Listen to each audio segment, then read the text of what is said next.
இங்கே வந்து என்ன பண்ணுறாங்க, விஜய் வீட்டில் வந்து எல்லாருமே வந்து கூடியிருக்காங்க. அப்போ தாத்தா வந்து இதுக்கப்புறம் வந்து என் பொறுப்புகள்லாம் உங்ககிட்ட நான் ஒப்படைச்சிடுறேன்டா. இவ்வளோ நாள் வந்து உங்கள் அப்பாவோட சொத்துக்கள்லாம் நான் பார்த்துக்கிட்டேன். ஏன்னா வந்து உன்கிட்ட பொறுப்புகள் நான் ஒப்படைக்கல. நீ என்னதான் பிஸ்னஸை பார்த்துக்கினாலும், ஆனால் இப்போ தான் வந்து எனக்கு ஒரு வந்து ஒப்படைக்கணும்னு தோணுச்சு. ஏன்னா உனக்கு கல்யாணம் ஆகிடுச்சு, உனக்குன்னு பொறுப்பு வந்துடுச்சு. அதனால உன்கிட்ட ஒப்படைக்கிறேன்ப்பா, இந்தா பார்த்துக்கோ அப்படின்னு சொல்லிட்டு எல்லா டாக்குமெண்ட்ஸையும் கொடுக்குறாரு. அப்போ வந்து எல்லாருமே வந்து ரொம்ப சந்தோஷப்படுறாங்க. பாட்டி வந்து ரொம்ப சந்தோஷப்பட்டு, பரவாயில்ல விஜய், இதுக்கப்புறம் உங்கள் தாத்தா கிட்ட கேட்க வேணாம், நீயே எல்லாத்தையும் பார்த்துக்கலாம் அப்படின்ற மாதிரி சொல்கிறாங்க. அதில் ஒரு சின்ன திருத்தம் இருக்குது. எந்த முடிவாக இருந்தாலும் வந்து தனியாக விஜய் எடுக்க முடியாது, காவேரி சேர்ந்து தான் எடுக்கணும். ஏன்னா சொத்துக்களை எல்லாம் காவேரியும் சேர்த்து தான் நான் வந்து வந்து மாற்றி கொடுத்துருக்கேன் அப்படின்னோடனே எல்லாருமே அதிர்ச்சி அடைகிறாங்க. உடனே வந்து எப்படி நீங்கள் காவேரி பேர் போனால், காவேரிக்கு எதுக்கு என்ன சம்மந்தம் இருக்குது, எல்லாம் என் பேரனோடது அப்படின்னு சொல்லிட்டு பாட்டி சொல்கிறாங்க. ஏன் பேரனோட இருந்தால் பேத்திக்கு உரிமை கிடையாதா? காவேரி யார், அவன் பொண்டாட்டி தானே, அவளும் வந்து கூட சேர்ந்து எல்லாமே பண்ணட்டும், இதில் என்ன தப்பு இருக்குது? இங்கே பார் விஜய், நீ எப்படி வந்து இதில் வந்து ஓனரோ அதே மாதிரி காவேரியும் ஒரு ஒன் ஆஃப் த பார்ட்னர், புரியுதா உனக்கு?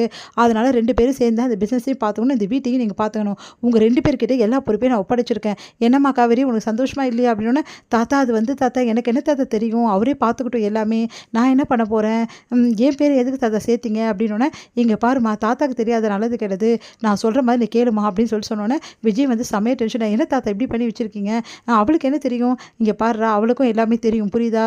அதனால் ஒழுங்காக இதுக்கப்புறம் காவேரியை வந்து ஆஃபீஸ் கூட்டு போய், என்னது ஆஃபீஸ் கூட்டு போகணும், ஆமாம் நம்ம பிஸ்னஸ் எல்லாருமே கற்றுக் கொடு, எல்லா பழக்க வழக்கங்களையும் சொல்லிக் கொடு, இதுக்கப்புறம் காவேரி நீயும் ஒன்றா தான் இருக்கணும், புரியுதா அப்படின்னு சொல்லிட்டு போயிடுறாரு. இதனால் காவேரி வந்து அப்படியே பார்த்துக்கிட்டே இருக்கா. விஜய் வந்து செமையாக டென்ஷன் ஆகிறாரு. விஜய் வந்து டாக்குமெண்ட்ஸ்லாம் எடுத்துகிட்டு உள்ளே போகிறாரு. போயிட்டு வந்து அப்படியே எல்லாத்தையும் போட்டு உடைக்கிறாரு. சே, இதெல்லாம் நல்லாவே இல்லை, பண்ணுறது கொஞ்சம் கூட தாத்தா அப்படின்னு சொல்லிட்டு டென்ஷன் ஆகிறாரு.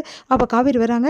இப்போ உனக்கு சந்தோஷமா, தாத்தா கிட்ட நல்லா நயமாக பேசி பேசி எப்படி வந்து சொத்தெல்லாம் எழுதி வாங்கிட்டல, என்னங்க நீங்கள் இப்படி பேசுகிறீங்க, நான் எப்போங்க எழுதி வாங்கினேன், பின்ன உன்னையும் சேர்த்து தான் எல்லாமே பண்ணியிருக்காரு, அப்போனா என்ன அர்த்தம், நீ எப்படியாவது வந்து இந்த சொத்துக்காக தான் நீ இவ்வளவும் பண்ணுற அப்படின்னு சொன்னோன்னே, இங்கே பாருங்கள் நீங்கள் ரொம்ப ஓவராக பேசிகிட்டு இருக்கீங்க, நான் அப்போது சொன்னதை இப்போவும் சொல்கிறேன், எனக்கு இந்த சொத்துவோ இல்லை உங்களோட வந்து பொண்டாட்டின அந்தஸ்தும் எனக்கு தேவையே கிடையாது, புரியுதா?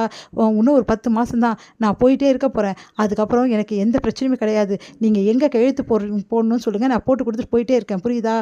நீங்கள் கொடுத்தீங்கல்ல எனக்காக காசு கல்யாணத்துக்கு, அந்த காசு மட்டுமே எனக்கு போதும், வேறு எந்த 10 பைசா கூட உங்ககிட்ட எனக்கு தேவையில்லை, தேவையில்லாமல் வந்து என்னை தேவையில்லாமல் பேசுனீங்க, அப்புறம் அவ்வளோதான். நானும் பார்த்துட்ருக்கேன், எப்போ பார்த்தாலும் வந்து தாத்தா செய்கிறதுக்கெல்லாம் வந்து என்னையே வந்து குறை சொல்லிட்டு இருக்கீங்க, நானும் அவர்கிட்ட சொல்லி என் பேரில் சொத்து எழுதி வைக்கன்னு சொன்னேன், அவர் பண்ணார்னா அது அவரை கேளுங்க, புரியுதா? நான் உங்கள் கூட காலம் ஃபுல்லாக வாழ போகிறேன்னு நினச்சிக்கிட்டு அவர் வந்து பண்ணியிருக்காரு. அவருக்கு தெரியுமா ஒரு வருஷத்தோடு நம்ம பிரிய போகிறோன்னு சொல்லிட்டு, பிரிய போகிறோன்னு தெரிஞ்சால் ஏன் அவர் என் பேரில் எழுத போகிறாரு? இங்கே பாருங்கள், நம்ம பிரியிற விஷயத்தில் வந்து நான் சொல்லாமல் இருக்கோம், ஒன்று எல்லாருக்கிட்டையும் சொல்லிவிடுங்க, சொல்லிட்டா பிரச்சனையே இருக்காது. சரி உங்களால் சொல்ல முடியலையா, 10 மாதம் வெயிட் பண்ணுங்கள், அதுக்கப்புறம் தாத்தா கிட்டே எல்லாத்தையும் சொல்லிடலாம், எல்லாருக்கிட்டையும் எல்லாம் சொல்லிடலாம், அப்புறம் என்ன பிரச்சனை இருக்குது, நீங்கள் எங்கே சொன்னாலும் நாங்கள் கையெழுத்து போட்டுட்டு சொத்தெல்லாம் வந்து என் பேரில் எழுதியிருந்தாலும் உங்களுக்கு கூட கிட்ட கொடுத்துட்டு நான் போயிட்டே இருக்கேன், போதுமா? இதுக்கப்புறம் என்கிட்ட வந்து தயவு செய்து இந்த மாதிரிலாம் பேசாதீங்க அப்படின்னு சொல்கிறாங்க. அதை கேட்டு வந்து விஜய் கொஞ்ச நேரம் ஆடியே போயிடுறாரு. அப்படியே பார்க்குறாரு காவேரியை. உடனே காவேரி சொல்கிறாங்க, என்ன பயந்துட்டிங்களா, உங்கள் சொத்தெல்லாம் வந்து எப்படியாவது எடுத்துகிட்டு நான் போயிடுவேன்னு சொல்லிட்டு, நான் ஏன் சார் போகணும் உங்கள் சொத்தெல்லாம் எடுத்துகிட்டு, நீங்கள் நான் உங்ககிட்ட கை நீட்டி காசு வாங்குறதால என்னை பற்றி ரொம்ப சீப்பாக நினச்சிட்டிங்கல்ல, சொத்தெல்லாம் எழுதி வாங்கிட்டேன்னு சொல்லிட்டு, முதல்ல இப்படி நினைக்கிறத விட்டுருங்க, புரியுதா அப்படி சொல்லிட்டு போகிறாங்க. அதை கேட்டு வந்து அப்படியே வந்து யோசிச்சுட்டே இருக்காரு விஜய். வந்து யோசிச்சு வந்து சொல்லிட்டு இருக்காரு காவேரி கிட்ட, சரி ஓகே, நீ சொன்ன மாதிரி வந்து நடந்துப்பேல்ல அப்படின்னு சொன்னால் நான் சொன்ன மாதிரி நடந்துப்பேன், போதுமா அப்படின்னு சொல்லிட்டு போகிறாங்க. உடனே வந்து சரின்றாரு விஜய். இதோட முடியுது.